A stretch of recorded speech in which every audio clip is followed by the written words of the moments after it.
Hey everyone, and welcome to Unapologetic Aunties. I'm Aarti. Hey, I'm Nita, and we are licensed mental health providers discussing the impact of mental health on South Asian culture based on our experiences as American-born Indians. As Gen Xers, we combine what we learn from our practice along with our own experiences to help empower you with tools to create an authentic and positive lifestyle that reflects who you truly are. Spoiler alert, it's probably somebody amazing. You know it. In each segment, we'll be breaking down a variety of cultural themes. So please join us and let's dive right in. Good morning, Nita. How are you? Good morning. Doing well. How are you? I'm so cold. My nifty hand warmers are being used and they're rechargeable, which is so great because it's been really cold here. Yeah, I keep hearing that we brought Arctic air back over to the East Coast. I mean, not that it really comes from the West, but my understanding is it hasn't been this type of a deep freeze for a couple of years now, /snow. Yeah, I agree. But I think that stopped even before you left. I think it's been like a good 10 years since it's been this cold. And our kids had that snow day last week, which they've had snow days in the past, but this felt like it was a true deserved snow day. Although I'm very impressed with how clear the streets are and the sidewalks. I know people are starting to complain again, but I went to work the next day and the sidewalks, there was a path and it was kind of easy to navigate the streets where I am. Yeah, which is pretty nice.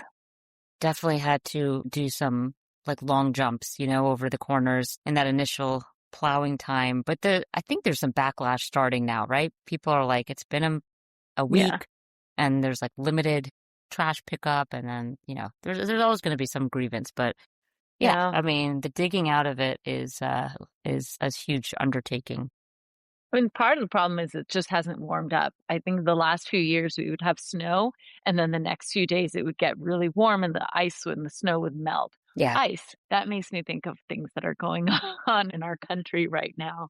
I don't know about you, but it's definitely been a hot topic with my clients and it's bringing about definitely a lot of emotions and it's feeling personal. You seeing that too? A lot of identity questions, doubt, there's always doubt and fear that's creeping up, but it's at an all-time high. Yeah, agreed. I was watching the Grammys last night and there were definitely some artists that spoke out. Some were just kind of wearing buttons or some paraphernalia, against ICE. But if you are living here and even if you're living abroad, it's constant. There's no looking away from it. That's right. People are going to protests and people are finding different ways to get involved. In terms of identity, I know I've spoken to people who've been scared to go out and about into these protests because even though they're citizens, there's this fear of being different or looking different. There was an incident in Minneapolis with a South Asian woman, and that hit home with some of my clients. And also just that general notion of being questioned, right? Like, where are you from? When you're born and raised here, you're a citizen of this country, but yet you don't look like you belong here necessarily. There's always a question. It can come from, like, for some people, it can come from a place of curiosity. Where are you from? Could be phrased as, what's your ethnic background? But people often will say, where are you from? And that's leading to bigger conversations of where can we go where it won't be an automatic question that you belong here. It's an obvious, you must be from here. And I actually don't even know the answer to that because my family's from India. And if I were to go to India, it's pretty obvious I'm not from India, that I'm from somewhere else. But then when I'm here, people look at me and it's clear I have something different. And so I don't really know the answer to that question. It's a really ambiguous space. And I think we've talked about this before. Visiting family in India growing up, there was always this notion they could tell that you are a foreigner. Yes, you are Indian in terms of your roots and your ancestors, but you don't live here. You definitely live abroad. No matter how hard, you might try to blend in or not try, but it's just there's something about it.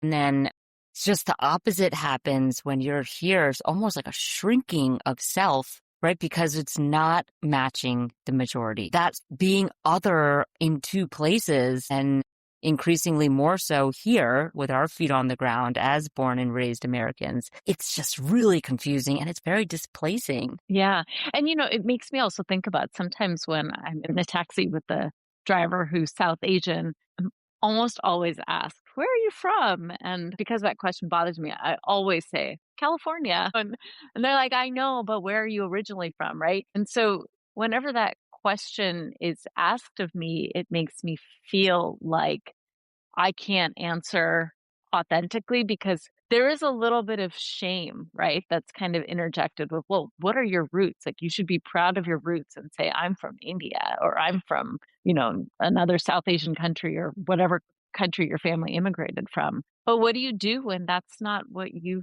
identify with, right? And then again, here you're trying to double down on the fact that I'm an American, right?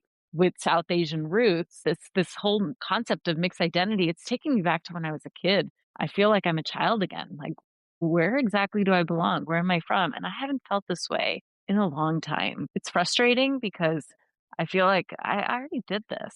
Shouldn't it be done now? And what is this going to mean for the next generation? How are they going to feel? The hope was that we kind of were in this ABCD ambiguous state, right?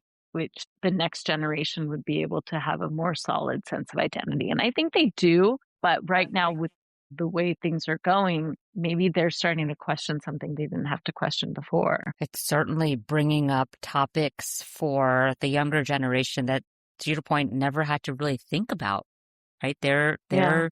They're also born and raised here, but to parents who are children of immigrants. And it's a really tough place to be.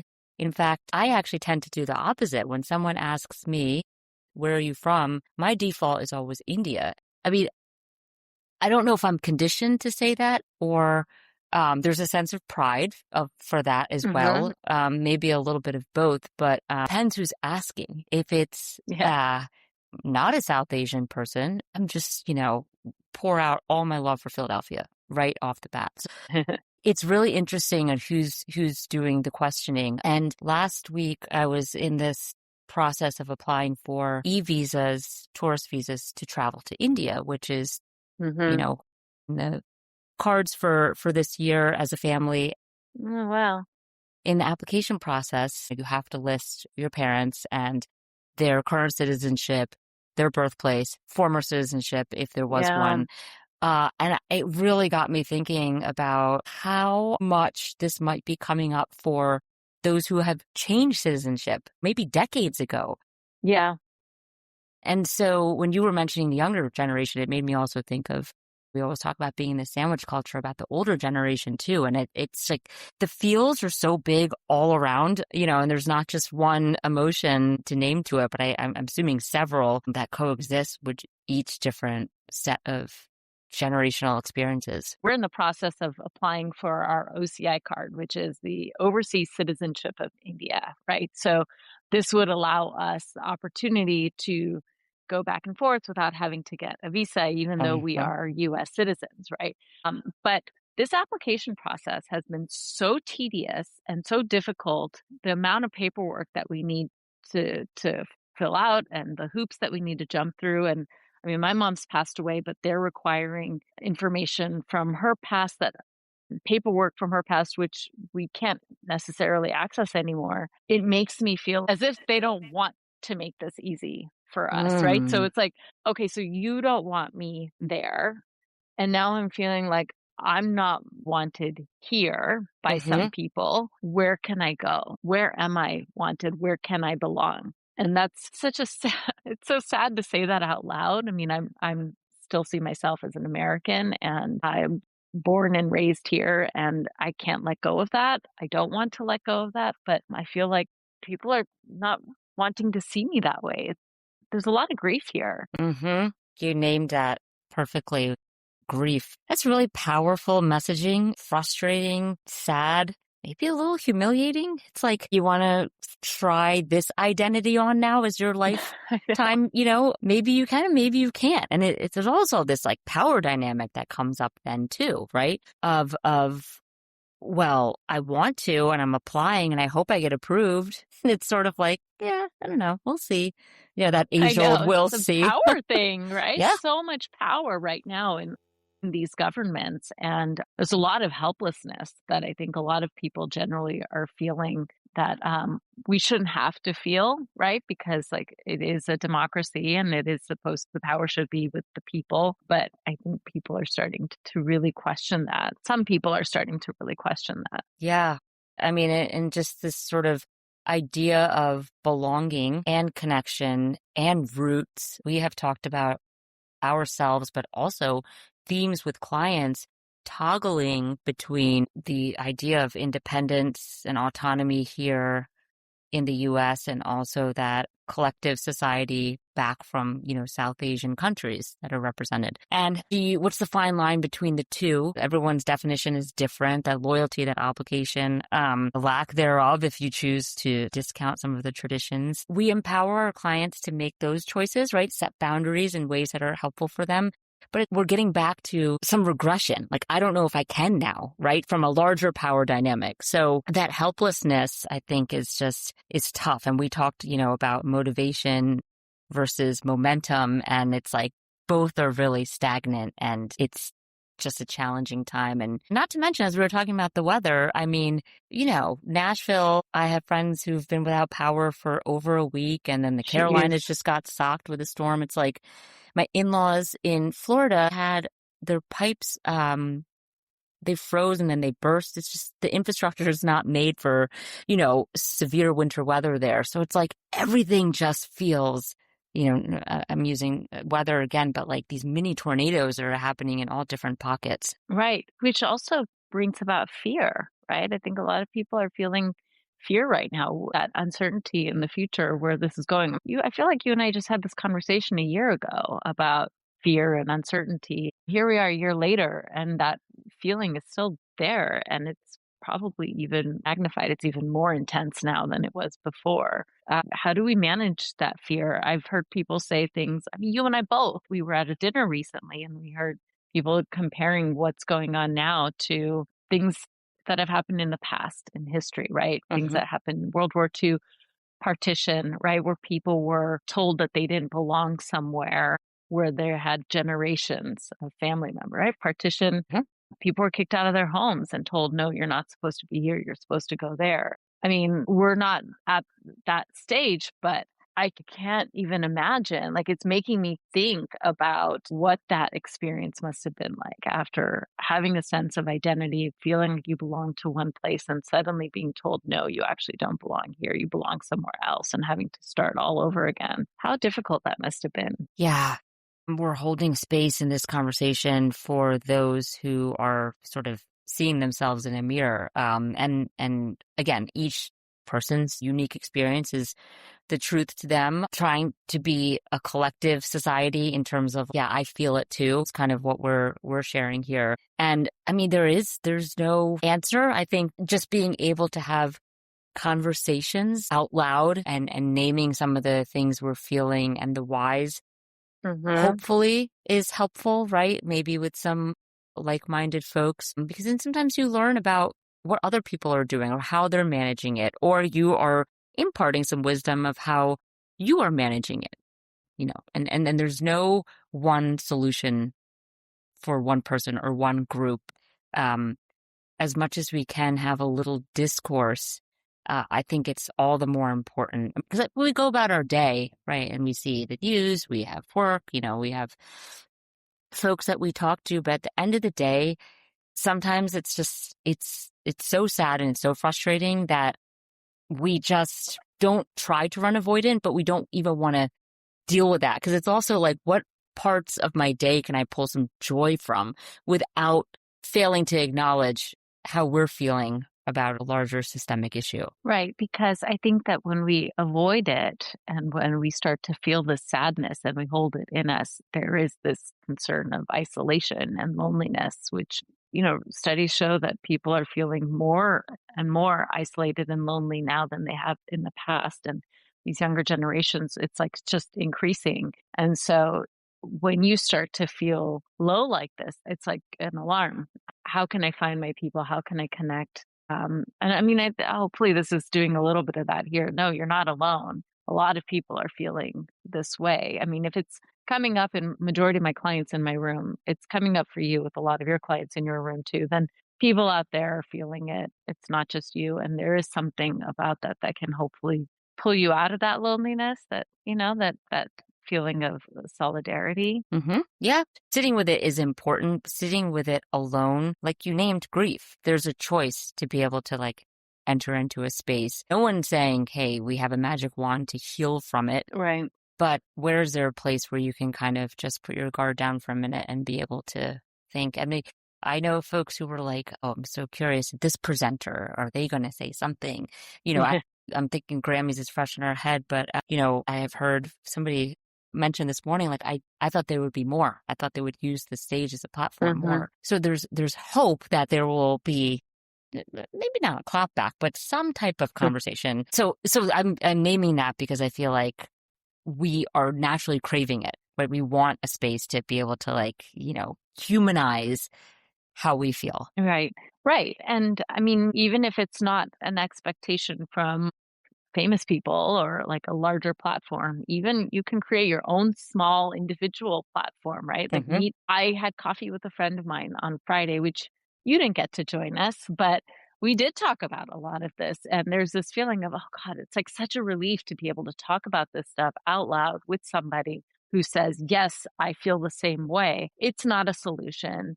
And it doesn't necessarily change the entire situation from a bigger perspective, but it makes me feel like other people are going through this with me. And even if they aren't South Asian, or even if they aren't a minority, whatever it is, like there is general outrage. And there is something about that that feels comforting. And it's not to say that you're not allowed to take space from that. Of course, sometimes we need that escape, and it's important to do that. It's just we want to make sure that we're not turning every moment into an escape where we suddenly find ourselves removed. It almost makes me think of a support group, a very organic one that you might be having an exchange with someone in your tribe, whether it's like a family, a friend, a neighbor. But yes, a place to just express feelings. I mean, and it's interesting because we talk sometimes around themes, right, that come up for clientele. There's big ones and there's some really nuanced ones, and we're providing culturally competent care for this reason, not all the time, but most times, I can speak for myself, it's applicable to the South Asian population. And it's sort of similar in being able to seek someone out in terms of the relatability factor. I think that's huge, right? Sometimes when we talk to people about, have you been in a therapeutic alliance, in a coaching experience in the past? Some people, yes, some people, no. And when I ask what was helpful and what wasn't, at times it's just, I had to explain myself so much. There was not that relatability factor that put me at ease. And so when there's like that guard that's down, their vulnerability, right? They're able to just unpack more and more and more. Sharing your thoughts and your emotions with someone like-minded so they understand. Now, different perspectives is important too, not to a point of, conflict, but just being able to, I think if you want to be curious about it, I mean, we can be curious, people can say things, we can be disgusted in all topics of life, right? I mean, not just like the political spectrum, but, I mean, there's people read different news sources for that reason, just to understand, what's out there. How is it being used? So I think it goes down to sometime like twofold, one of curiosity, but one of like strong solidarity. So honestly speaking, that is what I would normally say, that we should be curious for everything. I do all those things though, and it just leaves me frankly more annoyed. Right? Like it's getting harder for me to tolerate now different differences. And I'm being mindful of it because I think that in general, we are moving in a direction where we are becoming less tolerant. And that is what is creating this big divide. And I want to resist that a little bit. Ideally, like my logic brain says I should be resisting this notion of separation and divisiveness. But my emotional feelings brain, I always do this with my clients, right? You've got your logic brain and your emotion brain. Mm-hmm. My emotion brain is saying, screw you. Like, this Mm-hmm. is where I stand and you're wrong and I'm right. Right. And so it's really, really hard to balance those two. Mm-hmm. That's a really tough intersection. I agree. There's not so much room for acceptance. I think we talk about that. We have talked about that. Mm-hmm. Acceptance and being autonomous and advocating. I mean, I'm using all these terms, but it's like it's so difficult to know how to apply them Mm-hmm. given, what's happening around us. And no, I don't accept it. But am I going to be righteous? No one wants to stand down if they feel frustrated or, Right.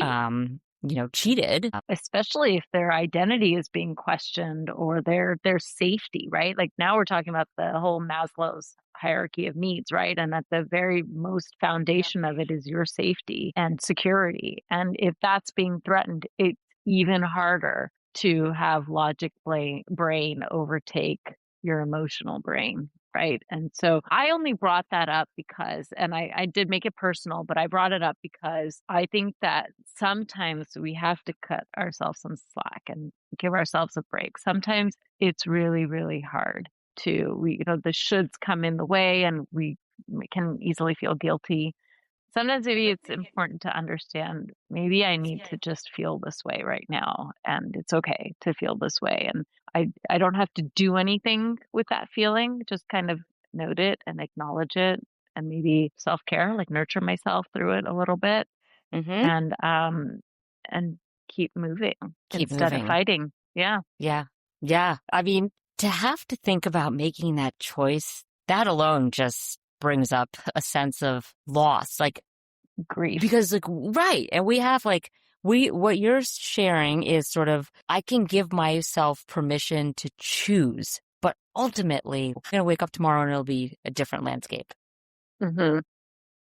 And I think sometimes it's like, it's defeating.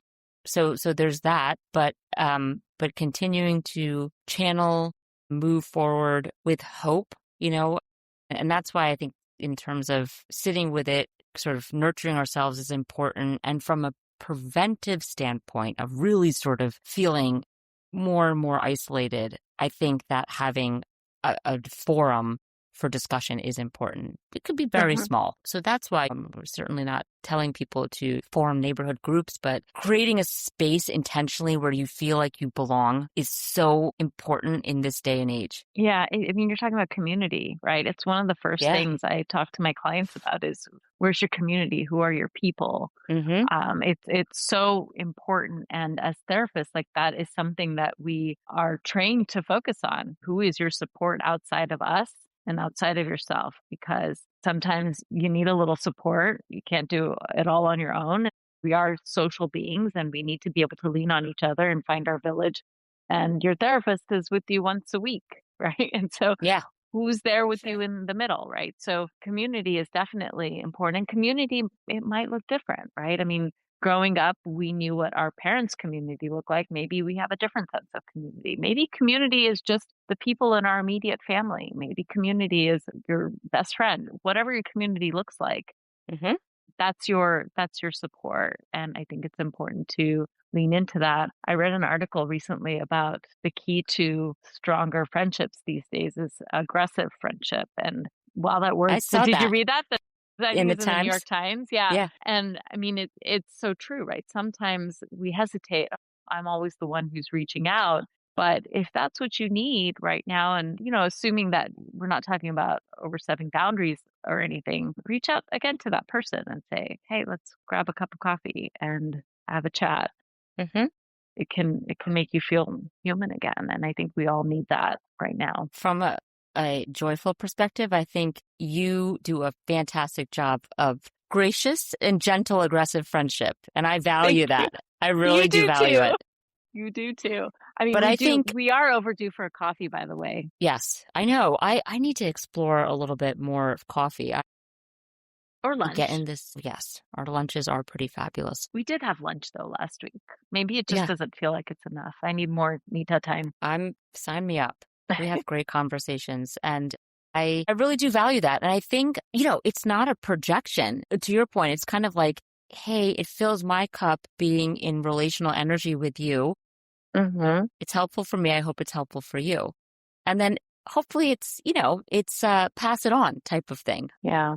And everyone sort of feels a sense of belonging. But I think that the conversations are important. I was just talking to a friend yesterday who was sharing that, I don't really talk on the phone. And I was like, I don't, outside of, maybe work or checking in with parents, there isn't a lot of phone talking, right? You see all the time people walking around with their pods on. And most of the times I hear like business deals or, Transactional, right? something transactional. Exactly. And so it's like, there's probably one or two people that I talk on the phone with and, I text. And so sometimes we share articles, we share things from social media that we feel would resonate with someone in our community. And then, the response sometimes is someone hurts it or there's a ha if Yeah. it's something humorous. And it's like, but that I understand that's a form of communication, but I think we need far more, you know, than that right now, particularly now. As you were talking about community, I also understand that there are folks that I see who've had this guardrail of community around them, but have also realized, I don't want to say but, I want to say and have also Mm-hmm. realized that there is so much difference of thought and opinion for whatever reasons over time. Right. So, and we did this conversation around toxic friendship. While it may not be toxic, it's definitely not serving purpose. And if anything, Mm-hmm. Mm-hmm. it's getting sort of more askew from and moving further and further away from the baseline of what the friendship was, right? And so I'm also seeing folks who are like, this is a huge part of my community and I have to let it go. I'm not sure I want to because this is all I know. Right. And so Yeah. I already feel alone, but what do I do with that now? And that's just a really difficult place. It just made me think about your sort of overarching of like belonging neither here or there. So it's like, do I just stay true to myself and belong to myself?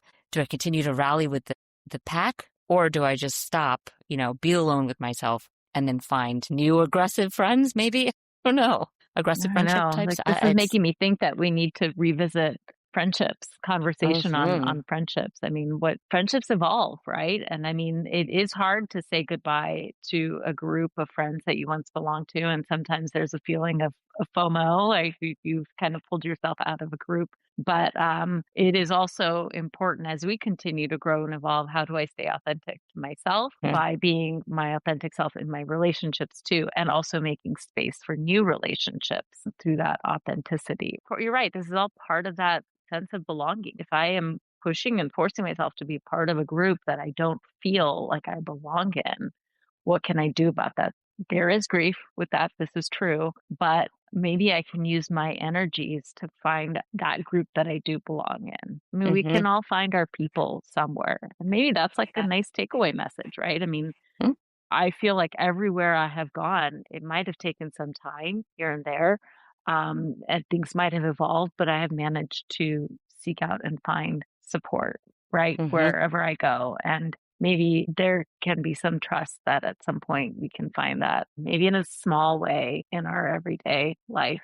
Even if we know it's going to look different 5 years from now, we don't know what 5 years, that's imaginary, right? All we know is what we know right now. Mhm. And so hold Yeah. on to that. I really like that takeaway and the trust factor and reaching out to ensure that you have someone who you can try to lift up and vice versa.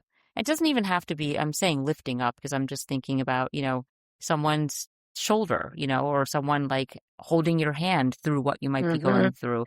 Um, and just a space to talk, right? And Yeah. it would be nice, right? A bonus if there was a lifting up sort of feeling. And as you were talking about friendships and sort of evolving, it really made me think of how, I watch my children or the younger generation just grow and evolve and adapt and pivot. So there has to be a little bit of a willingness and an open mind and a piece of an open heart to be able to find your place, as you were saying. There is room to coexist. Yeah, agreed. Well, this has been a good conversation for me. I mean, even just talking about it with you is therapeutic for me. And hopefully everyone out there can find their people to have these conversations with, to find that feeling of comfort and support. And things are kind of rough out there right now. So just also remember to be kind to yourself and gentle with yourself. And it's okay to have that small indulgence if you want it. And whatever it is that makes you feel good, we can lean into that every now and then. Absolutely. Yeah. No, I like that, because when we see so much pain and suffering, it's hard for us to indulge in something that feels the complete opposite of that, right? Feels like guilt, right? We feel guilty about it. Correct. Yes. But sort of that framework of holding space, hopefully entering into some discourse, and also taking time solo to meet your own needs, whatever they are in that moment, in that day. Exactly. We can hold both. We can have space for both. I'm glad we had this conversation. Yeah. Me too. Me too. Thanks for listening, everybody. And we'll see you next time. Take care. Talk soon. Bye. Thanks for stopping by, and catch you next time. Big shout out to the Slants for their awesome capture of our thoughts in melody.